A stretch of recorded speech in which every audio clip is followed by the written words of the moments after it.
The Lord of the Duat awaits.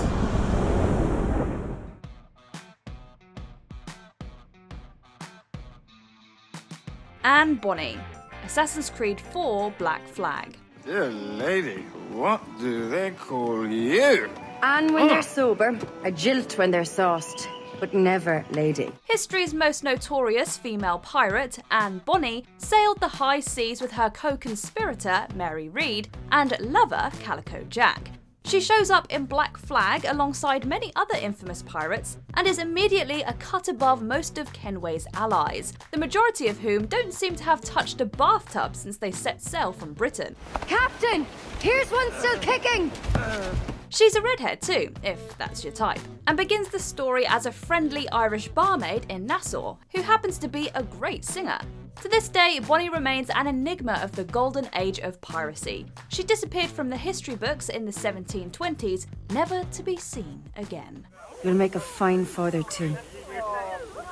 Connor, Assassin's Creed 3. Only tell me where to find him, and I will put a stop to this. He definitely got a bad rap when Assassin's Creed 3 released, especially compared to the enduring charisma of Etzio. But time has been kind to Connor, and where he was once perceived as ungrateful and whiny, he's now seen as a brooding, sensitive soul who sees through the hypocrisy of America's founders. It is not enough. It never is. He calls them out for advocating freedom while still keeping slaves. He's also loyal and is an assassin to the last, as well as never abandoning the Mohawk people, even when circumstance takes him far away. He's a complex guy and has always been the strong, silent type, and he did almost single-handedly win the American Revolutionary War. I shall fly this flag to signal my success. And I shall speak fondly of you at your funeral. Aya, Assassin's Creed Origins. Let us be together. Us two. Each to each. She may have been more influential in founding the Assassin Brotherhood, then known as the Hidden Ones, than Bayek, already involved in the Mesopotamian politics at the start of the game.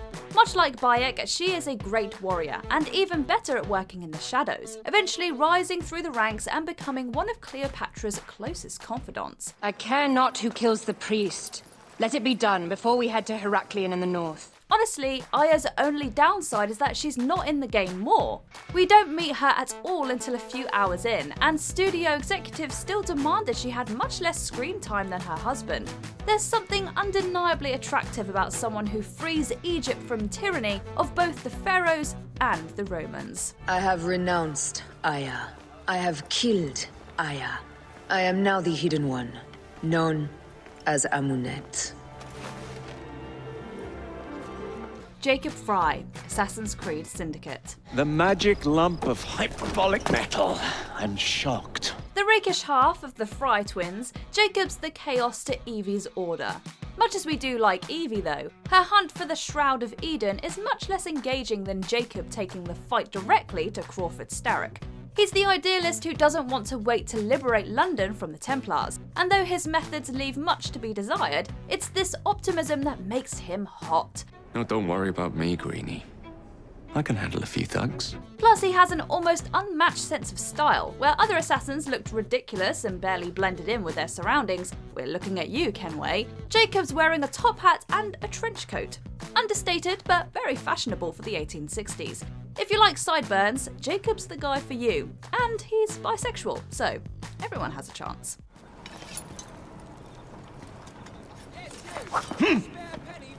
Lucy Stillman.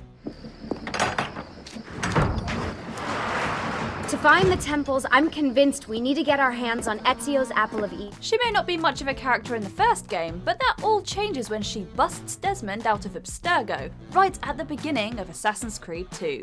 Finally, they put Kristen Bell to good use and made Lucy one of the best characters of those first few games. And being as she's also modelled on Kristen Bell, she was always going to make this list. This is the time of your life. Yeah.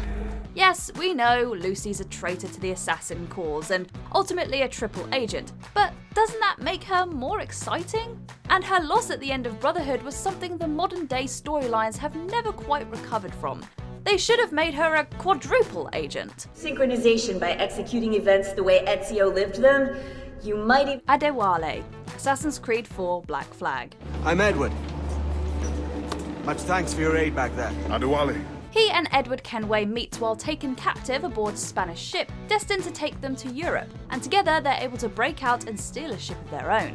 Adewale becomes Kenway's quartermaster, but might be a better character than Kenway himself. Port-au-Prince. What business do Templars have there? Originally an escaped slave from Trinidad, Adewale sees honour in piracy and uses this profession as a means to break out more slaves and captives on the high seas. Where some pirates were only in it for the money, he wants to serve a higher cause and help as many people as possible.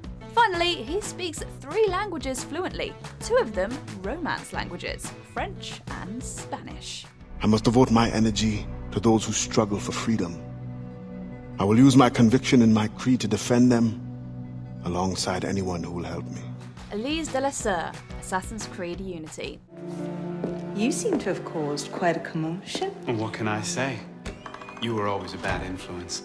Oh, you were a worse one. Of all of Unity's problems, its main character wasn't the biggest, but it's still baffling that Ubisoft decided to make Arno the lead instead of his infinitely superior love interest, Elise. Arno and Elise have a Romeo and Juliet thing going on, with him a fresh recruit to the Assassins and her the daughter of the Templar Grand Master. It seems fate wants to pull them apart. Elise,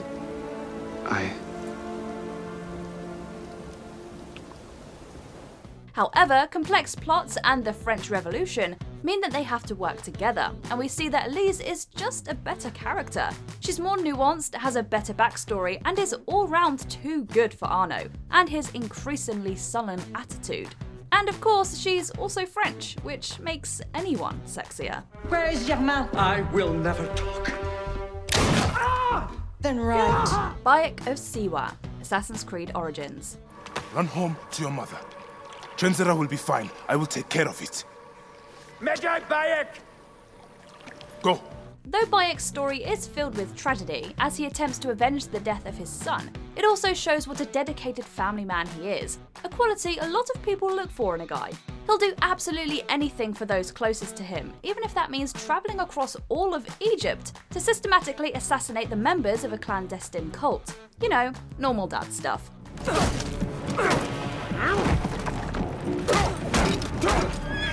Stop, Bayek! He's got other great qualities too. As one of Egypt's few remaining Medjay, this means he's always willing to help others and Siwa's many downtrodden, fighting back against the oppressive Ptolemaic regime. He's also rocking some amazing dreadlocks at the start of the game, not to mention that beard. Or Senu can help you find what you need. Senu? Senu is alive. Cassandra, Assassin's Creed Odyssey. I think they mean you harm. I wish you would have told me that before they hit me. But that's beside the point. The internet was set ablaze when Cassandra was revealed ahead of Odyssey's 2018 launch. Though her brother Alexios is easy on the eyes too, Cassandra is the canon main character and, let's face it, she has much better voice acting. It's enough for you to know that I plan to stop men like Commander Exenor and Cleon. Not only does Cassandra have a pet eagle, but she's also taller than most of the game's other characters. If Lady Dimitrescu has taught us anything, it's that people love tall women. As if she wasn't attractive enough, at one point she has to enter the Olympics wearing minimal clothing, potentially covered in oil to boot. Who doesn't want a mythological Greek hero to come home to? Etzio Auditore. Wasted it on women and wine, huh? I'd hardly call it wasted. Bring me some florins then.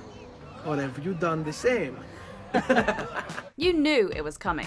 No list of sexiest characters would be complete without Etzio Auditore, gaming's leading ladies' man. Etzio has no shortage of passionate love interests during his games, from Caterina Sforza to Sofia Sartor. It seems nobody can take their eyes off him, and who can blame them? Impressive. I'm rather fond of it myself. We see him change from a charismatic young man to the responsible leader of Rome's assassins, until he eventually sets sail for Constantinople. By his third game, he's starting to show his age, but in a lot of ways this only makes him more attractive. Plenty of people love a silver fox after all, especially an Italian one who even turned Leonardo da Vinci's head. Can I borrow them when you are finished?